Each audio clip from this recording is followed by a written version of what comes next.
Kita beralih ke informasi selanjutnya.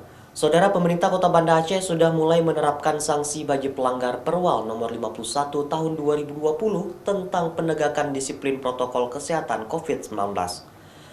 Warga dan pengelola usaha yang kedapatan tidak menjalankan protokol kesehatan disanksi menyapu jalan, mengumandangkan azan hingga membayar denda.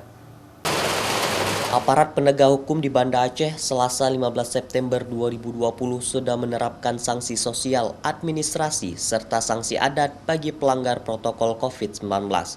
Seluruh aparat gabungan dari Satpol PP didukung oleh TNI Polri melakukan razia di berbagai titik di kota Banda Aceh.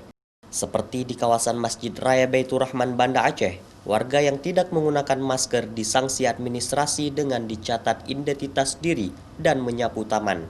Aparat gabungan juga menyisir area publik lainnya seperti di warung kopi yang berada di kawasan Lampaseh, Banda Aceh. Di kawasan ini, tim Forkopimda dan aparat gabungan mengecek aturan protokol kesehatan baik pengunjung maupun pengelola warung kopi, seperti aturan jaga jarak antar pengunjung termasuk fasilitas cuci tangan. Pengelola usaha yang abai terhadap hal tersebut disanksi administrasi dengan membayar denda dan sanksi adat yaitu mengumandangkan azan. Sebenarnya kita sangat berat memberikan sanksi ini. Tapi sanksi ini harus diberikan apabila itu dilanggar. Karena kalau tidak, nanti akan tidak disatu dengan perwal ini. Jadi seharusnya kalau sudah diingatkan beberapa kali jalanlah, laku tetap seperti biasa saya rasa. Karena semua warung wajib melaksanakan protokol kesehatan. Tidak ada kecuali. Nanti kita swalayan juga kita kunjungi, ya. Setelah warung kita swalayan ini terus berjalan.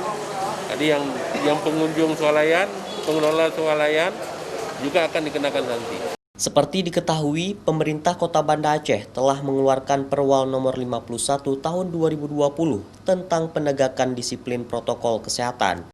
Bagi warga dan pelaku usaha yang abai terhadap Perwal tersebut akan langsung dikenakan sanksi mengingat angka positif di Banda Aceh terus meningkat drastis.